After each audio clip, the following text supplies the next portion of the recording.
What's up, folks, and welcome to Indie Ramble. So, here's something interesting. How about a pinball roguelite? Yeah, if you're anything like me, you heard those two words together and were like, ooh, yeah. So, a while ago, I covered a game on the channel called Zombie Rollerz Pinball Heroes, which was professing to be that kind of thing.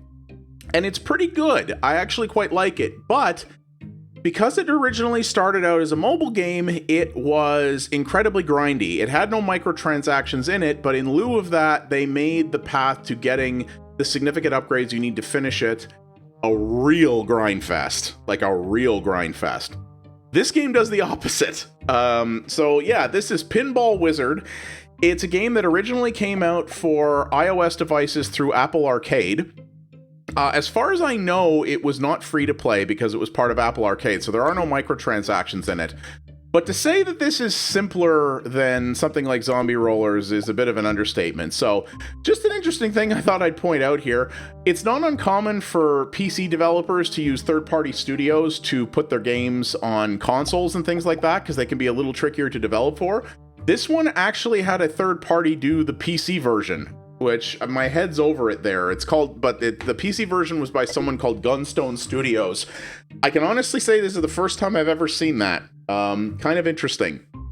So, I've actually already finished the campaign for this, the base campaign, and it took me like 2.5 hours. It's not a long game. The base game is not. But it does have some replayability options that I'm going to show you. So, there's a story in this. It is so simple, it barely is worth mentioning.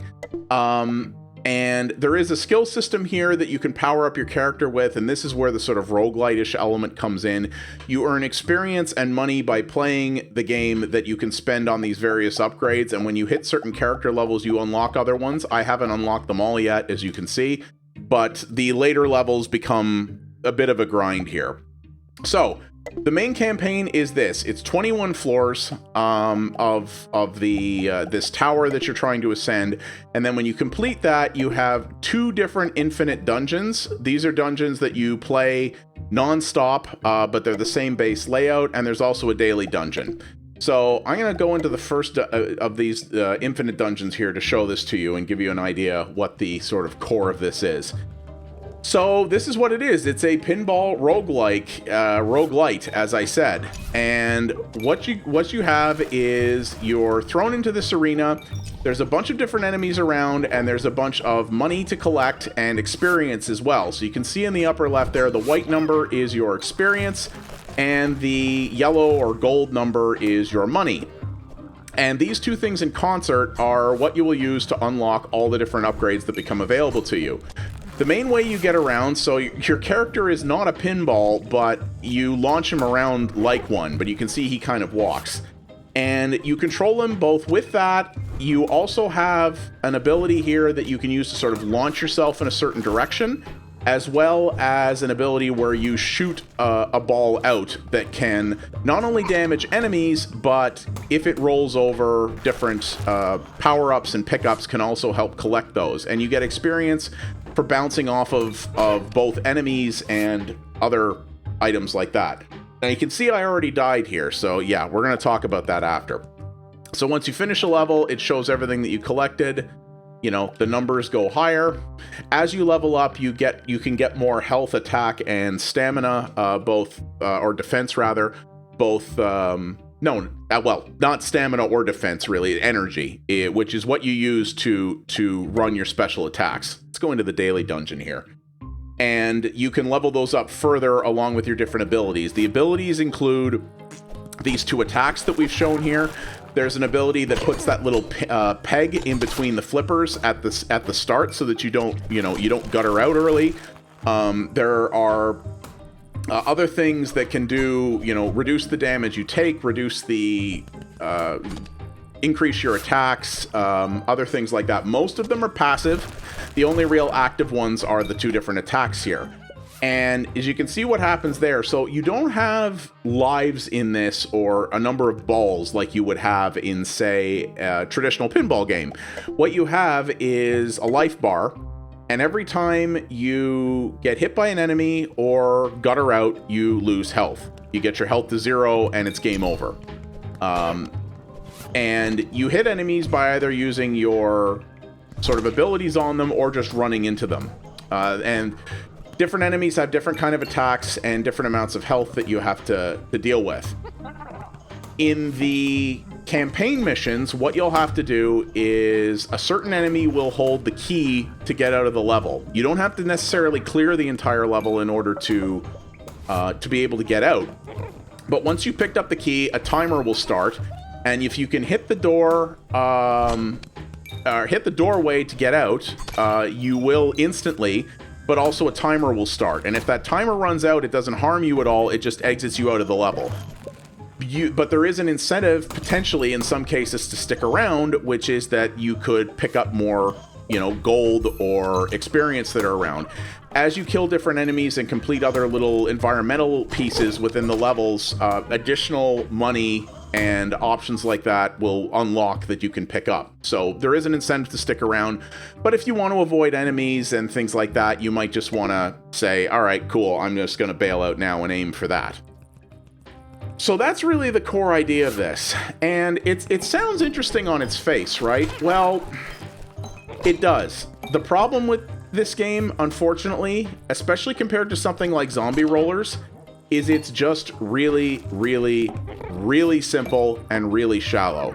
So Frosty Pop, the developers who originally made the original Apple arcade version of this, have a lot of projects to their belt, and they're all fairly casual. And that's kind of the niche that they're filling. Now, that's fine. Nothing wrong with that necessarily.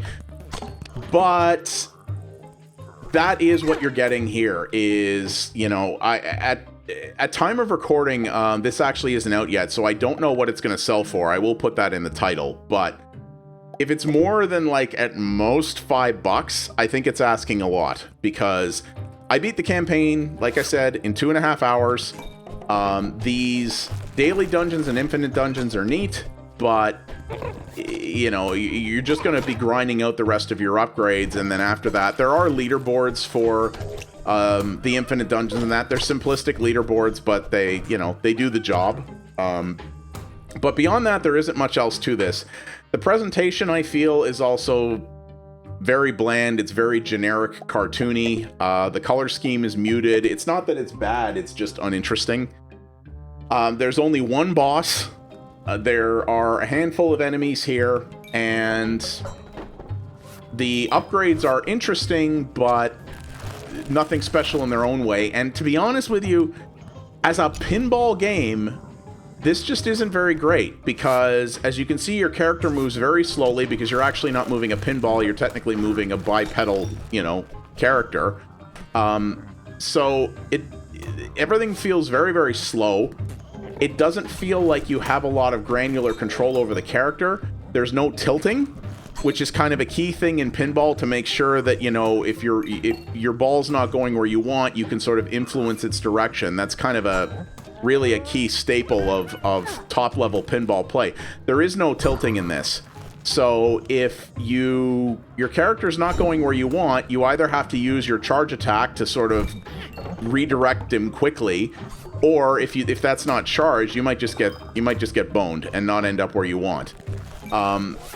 You know, you may have seen this before here, but some of the enemies, particularly these gelatinous slimes, the way you have to attack them is either with using your ball like that, or if you're going to hit them, you've got to make sure that you don't hit them from the front, because if they see you coming, they'll turn orange, and when that happens, you'll hit them and still damage them, but you'll also hurt yourself. Same thing with those sort of bat things. They drop these bombs, and you've got to make sure that you hit the bomb to stun them, bring them down to the ground, at which case you can do more damage to them, but then they'll fly away and they'll do it again. So the problem I have is because once your character is moving like this, you have basically no control over them, save the dash attack, is that a lot of the time you're going to find yourself getting screwed, because you're going to end up going towards one of the slimes, at a time when you have no control over it, because that's just where kind of momentum ended up sending your character. And you're going to end up taking a lot of damage and going, well, that's great. I did, you know, there's not much I could do about that. And that can get really frustrating really fast. Also, you may have seen there that I'm taking a lot of damage from guttering out. This is one of the most baffling design decisions in this game, because the further you get into the levels, and especially in the daily and infinite levels, your character goes from, at the beginning of the game, taking virtually no damage, like maybe 20% or so from guttering out, to taking almost all of their health guttering out. Now, there is a power-up in this that allows you to reduce the amount of damage you take from that. I've leveled that up multiple times. All that power-up gets you as you get further into the game is it just keeps the effect at bay. It doesn't make it so that you don't have to worry about it, or in fact, not even worry about it more as you get further on. It just makes it so that you'll lose the majority of your health instead of all of it. It prevents it from being an instant game over when you gutter out, which again is another thing you won't necessarily have a lot of control over, because that's the main point of using tilt in a pinball machine, is to direct your ball away from the gutter to keep it in play. Well, you don't have a tilt function in this, so if you have a situation where your character is flying towards the gutter based on momentum, and again, if you don't have a power charged up to be able to move him out of the way, or if something like this happens where one of those spider characters that comes down sort of locks one of your flippers, there's not much you can do about it. And if you lost, say, 15 to 20% of your health like you do at the start of the game for doing that, it's fine. But if after spending a ton of money on upgrading that gutter damage reduction power-up, all it does is barely still keep me alive after it, because the damage that you receive from it keeps increasing, that just becomes really, really frustrating. Because you can have you know, even in a normal pinball game, you get between 3 and 5 balls. But in this one, you're lucky if you get 2, and God's help you if you choose not to level up that power-up early on and put your resources somewhere else. You know, you're going to find yourself just... And I had that happen a lot with some of the campaign levels. Even though it only took me 2.5 hours to beat it, a lot of the levels were just brute forcing, bashing my head against them, retrying them, because I die really quickly, and then I'd be like, all right, fine, let's do it again. And I would just keep doing it and keep doing it, and I would just get that one run where everything lined up, my character bounced the right ways, and see, there's an example right there, and did the right amount of damage to a bunch of enemies in a row, and I completed the level, and I was like, sweet. And you see, like that, what happened there. Yes, I could have maybe reacted a little bit quicker, but still probably not quick enough to save that, and that's just dumb luck. And that's the case with regular pinball a lot. Listen, I own a real pinball machine. I have a real pinball machine in my basement. And I get it. You know, so I leveled up here so you get a bonus bunch of extra stuff, and I actually unlocked a new ability that we'll go take a look at here. So I get it. I own a pinball machine. I know pinball is a lot of luck. Pinball is not just a game of skill. There is a lot of luck involved. Ha! That's funny. All treasure increased earned by 100%. So yeah, some of these later ones are just crazy in terms of what they get. They offer you. There's also this one which you get for beating the base game, which gives you a massive XP increase, but you have to spend a fortune in order to unlock it in any way. So trust me, I understand that there is luck involved, but there's also key core mechanics involved in pinball, i.e. allowing you to tilt, to introduce skill into the mix, and to make it so that you do still have an impact over the outcome.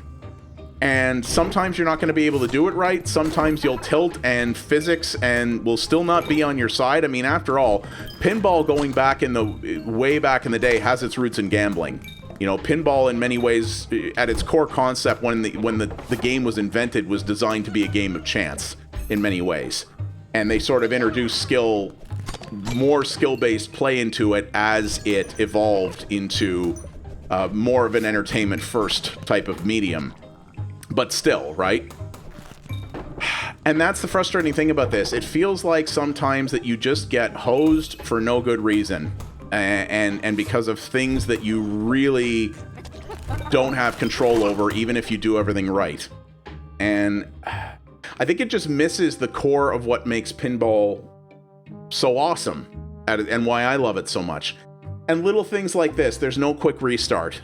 After a run, even if it's a really short one that lasts like 10 seconds, you got to go through this screen. Yes, there's a skip function that will make it go by a little quicker, but nonetheless, you've still got to, you've still got to go through all that. You can't just hit a button and be immediately back in your run. And that is really frustrating. That's another easy thing they could have fixed. There is a high score thing in there, but the thing is, as you level your character up more, especially once you get those power-ups that increase your score and experience, it's going to become trivially easy to best your previous high scores. And if you can last in a level even the same amount of time, you'll probably see how quick that run did. And even if I use skip, see what I mean? You still got to do that. You got to go back to the menu. You got to hit the button. You got to wait for it to load. You just can't jump right back in.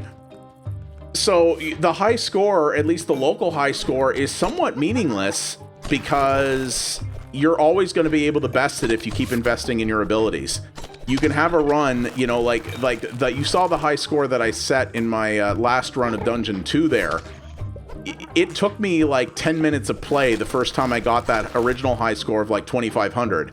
And then I only played for like a minute and I got 250,000. And that's because of abilities that I've leveled up that make it a lot easier to attain that level of score. And I've criticized other games in the past for having that kind of thing. Now, what was a lot worse about games like Tron Runner, for example, is that you could literally spend real money to give yourself an unfair advantage to get a higher position on the leaderboards. It was literally pay to win. And this doesn't have anything like that. And the interesting thing is, some of these concepts about this game that irk me are things that you would normally see a mobile game charge money for. Like some of these power-ups that give you extra points and extra experience, that easily looks like something where they could have gone, hey, you want to throw us $5? You can get your score up way easier. Huh? Now, from what I can tell, though, this game was not like that because, one, games on Apple Arcade are not usually structured that way. Secondly, I don't own any iOS devices because people who know me know what I think about Apple, so I can't actually test it for myself. But as far as I can tell, this is just a pay-to-own game on iOS. I don't think there are microtransactions in it. But it wouldn't have surprised me if there were, because this is not the first mobile port I've played on PC where the game was very clearly originally designed to be microtransaction driven, but in the case of the PC version, where that tends to be very much looked down upon, especially for games that they charge real money for. So you see there was the online leaderboards there, but I did way better than I did the last time because I'm skilled up more. I literally don't have to play as well to score as much. So it kind of defeats the purpose, you know what I mean? But I didn't pay money to do it. And that's a key difference. And that's my real gripe here, is that this just, it's unfortunately, to me, a very shallow game.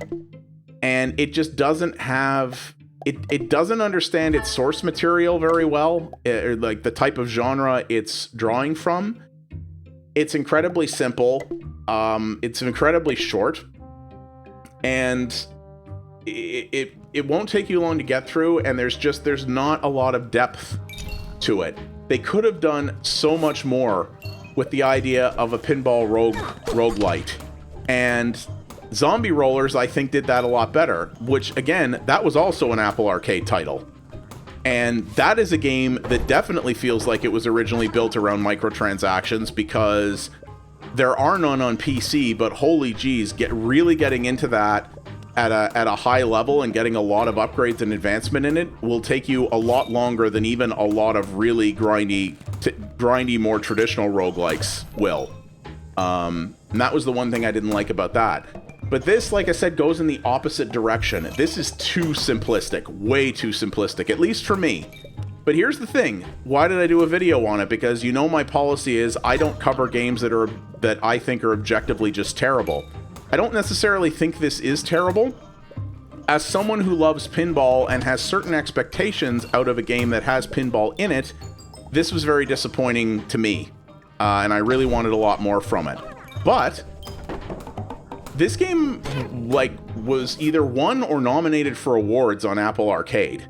Now, we can talk about the depth of mobile games and what that really means, but nonetheless, it did do that. So it clearly has a following and people who like this type of thing. So you may be into something that's a little more simple like this. You know, this is not a hard game to learn. Certainly, it's an easy game to pick up and play.